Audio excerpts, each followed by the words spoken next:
வணக்கம் சார்.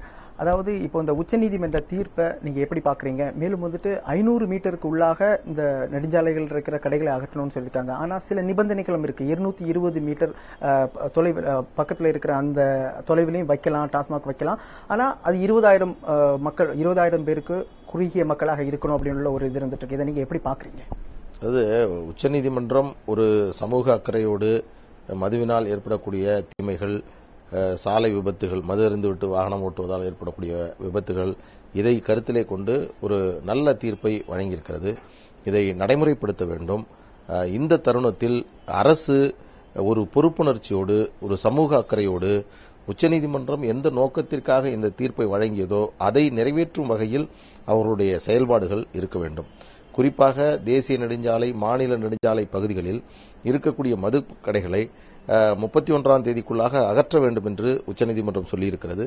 அதற்கு பிறகு தமிழக அரசு அன்று நள்ளிரவே ஒரு அரசாணை வெளியிட்டது, ஒரு சுற்றறிக்கையை அகற்றுவதற்கான நடவடிக்கைகள். ஆனால் அந்த சுற்றறிக்கையில் நெடுஞ்சாலையில் உள்ள மதுக்கடைகளை அகற்ற வேண்டும் என்றுதான் மாவட்ட ஆட்சியர்களுக்கு அறிவுறுத்தியிருக்கிறார்கள்.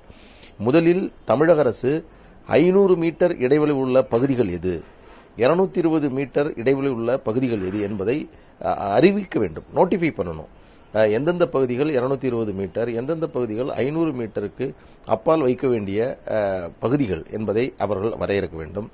அந்த உத்தரவிற்கு பிறகு எத்தனை கடைகள், தேசிய நெடுஞ்சாலையில் இருக்கக்கூடிய கடைகள், அதனுடைய எண்ணிக்கை என்ன, ஒவ்வொரு மாவட்ட வாரியாக உச்சநீதிமன்ற உத்தரவின் அடிப்படையில் அப்புறப்படுத்த வேண்டிய கடைகள், அதனுடைய பட்டியலையும் அறிவிப்பாக வெளியிட வேண்டும்.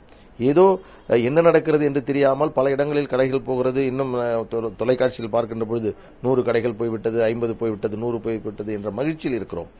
இதை தாண்டி நீதிமன்றத்தினுடைய தீர்ப்புக்கு விரோதமாக ஒரு கடை கூட இருக்கக்கூடாது. அதுதான் நான் ஒரு வழக்கறிஞராக இந்த மனுவை தாக்கல் செய்தவனாக நான் பார்க்கிறேன். அதை பொறுத்தவரையில் தமிழக அரசு மிக மிக ஒரு அமைதியாக இருக்கிறது, மர்மமாக இருக்கிறது. அதை வெளிப்படை தன்மையோடு உச்சநீதிமன்ற உத்தரவு இது, 220 மீட்டர் தொலைவு உள்ள பகுதி இது, 500 மீட்டர் தொலைவு உள்ள பகுதி அது, இந்த 500 மீட்டர் தொலைவுக்கு உட்பட்டு இருக்கக்கூடிய கடைகளுடைய எண்ணிக்கை இது, தேசிய நெடுஞ்சாலை, மாநில நெடுஞ்சாலை, மாவட்ட வாரியாக அவர்களால் வழங்க முடியும். இது மதுக்கடைகளுக்கு. இதேபோன்று நெடுஞ்சாலையில் உள்ள உணவகங்கள், மணமகிழ் மன்றங்கள் மற்றும் நட்சத்திர விடுதிகள் அது எது என்பதை இவர்கள் அறிவிக்க வேண்டும். முதலில் அந்த அறிவிப்பு இதுவரையில் வரவில்லை. எனவேதான் இது ஒரு பெரிய குழப்பத்தை ஏற்படுத்துகிறது. அதாவது இதுல ஒரு மிகப்பெரிய குழப்பம் இருப்பதாக தான் கருதப்படுகிறது. என்னன்னா 3321 கடைகள் மூடப்பட்டிருக்கு. ஏற்கனவே 504 மூடிவிட்டார்கள். இதையும் செய்து கிட்டத்தட்ட 3800 கடைகளுக்கு மேல் மூடப்பட்டிருக்கிறது.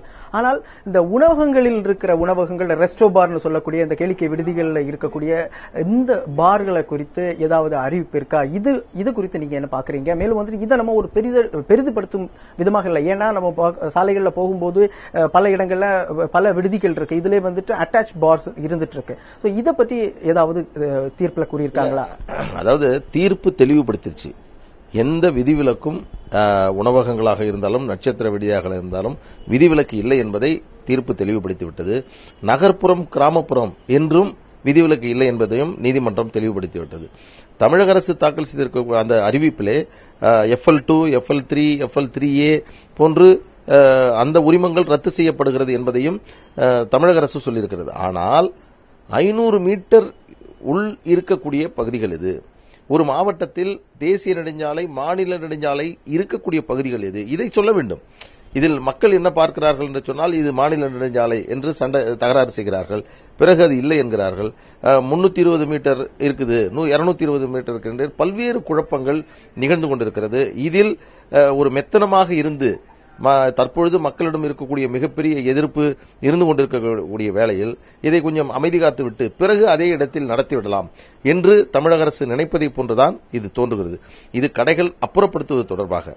ஆனால் அப்புறப்படுத்தக்கூடிய கடைகள் எங்கே வைக்க வேண்டும் என்பது அது ஒரு தனி பிரச்சனை. அந்த பிரச்சனையை பொறுத்தவரையில் இப்பொழுது அவசரமாக இந்த வழக்கு டிசம்பர் மாதம் 15ஆம் தேதி வந்தது.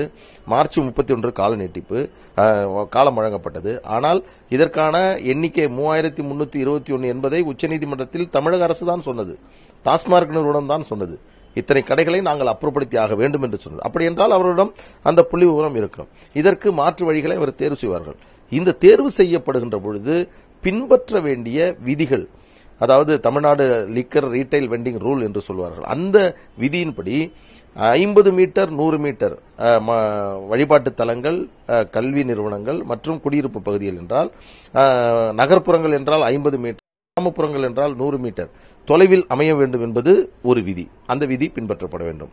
அதேபோன்று சமீபத்தில் மதுரை உயர்நீதிமன்றம் நீதிபதி நாகமுத்து தலைமையிலான அமர்வு ஒரு தீர்ப்பு வழங்கியது. அந்த தீர்ப்பில் ஒரு கிராம பஞ்சாயத்து அந்த பஞ்சாயத்திற்குட்பட்ட பகுதியில் எங்களுக்கு மதுக்கடை தேவையில்லை என்று சொன்னால் அந்த பகுதியில் மதுக்கடைகள் அமைக்கக்கூடாது என்று தீர்ப்பு வழங்கப்பட்டது. இது உச்சநீதிமன்றம் எடுத்து செல்லப்பட்டது. உச்சநீதிமன்றம் அதை உறுதி செய்திருக்கிறது. இப்பொழுது மாற்றம் செய்கின்ற பொழுது, தற்பொழுது தமிழ்நாட்டில் உள்ளாட்சி அமைப்புகள் இல்லை. ஆனால் அந்த பஞ்சாயத்து உள்ளாட்சி அமைப்பினுடைய சிறப்பு பிரதிநிதிகள், அந்த ஸ்பெஷல் ஆபீசர் இருக்காங்க, பிளாக் டெவலப்மெண்ட் ஆபீசர் இருக்காங்க. இவர்கள் அந்த பஞ்சாயத்துக்குட்பட்ட பகுதியில் கூட்டத்தை நடத்த வேண்டும், கிராம சபை கூட்டத்தை. அதற்கு மக்கள் அவர்களிடம் விண்ணப்பிக்க வேண்டும்.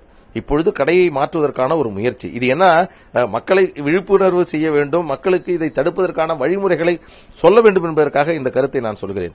இப்பொழுது ஒரு கிராமம் இருக்கிறது, ஒரு பஞ்சாயத்து இருக்கிறது. அந்த பஞ்சாயத்தில் இருக்கக்கூடிய மக்கள் எங்கள் ஊராட்சியில் இந்த கடைகள் வேண்டாம் என்பதற்காக ஒரு கூட்டத்தை நீங்கள் கூட்ட வேண்டும், கிராம சபை கூட்டத்தை கூட்ட வேண்டும் என்று அந்த சிறப்பு அதிகாரியிடமும் பிளாக் டெவலப்மெண்ட் வட்டார வளர்ச்சி அலுவலர் அவரிடமும் இதற்கான மனு கொடுத்து அந்த மனுவின் அடிப்படையில் அங்கே ஒரு சபை கூட்டத்தை நடத்த வேண்டும்.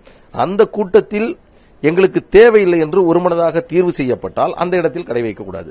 இந்த பிளாக் டெவலப்மெண்ட் இப்படின்னு சொல்லிட்டு, அதாவது இந்த கடைகளை அப்புறப்படுத்துறதை பற்றி பேசுனீங்க. இங்க பணி செய்கிற பணியாளர்களுக்கு எந்த மாதிரிப்பட்ட பணி வழங்கணும், அதை சுருக்கமா சொல்லுங்க. அது அடுத்த கட்ட பிரச்சனை. அது இன்னொரு பிரச்சனை என்னன்னா, தற்பொழுது ஏறக்குறைய இப்ப இந்த 3321 கடையிலும் வேலை செய்யக்கூடிய பணியாளர்கள் 10,000க்கும் மேற்பட்டவர்கள் இருக்கிறார்கள். இவர்கள் நீண்ட காலமாக மிக குறைந்த ஊதியத்தில் வேலை செய்து கொண்டிருக்கிறார்கள். ஏறக்குறைய அவர்கள் கைதிகளை போன்று அந்த மதுபான கடையில் அவர்கள் பணியாற்றிக் கொண்டிருக்கிறார்கள். போதிய வருவாய் இல்லை. அவர்கள் விருப்பம் என்பது தொடர்ந்து இந்த பணியை செய்ய வேண்டும் என்பது அல்ல. ஆனால் இப்பொழுது இந்த உத்தரவின் மூலமாக என்ன செய்ய வேண்டும் என்று சொன்னால், அவர்களுக்கு மாற்று வேலைகளை உடனடியாக அரசு வழங்க வேண்டும். 3 லட்சம் காலி பணியிடங்கள் தமிழக அரசில் தற்பொழுது இருந்து கொண்டிருக்கிறது. எனவே இவர்களுக்கு இந்த நிமிடத்தில் இந்த மாற்றி வேறு இடத்தில் அவர்களுக்கு கொடுத்தால் அந்த பணியாளர்களுடைய நலன், அவருடைய குடும்பம் பாதுகாக்கப்படும்.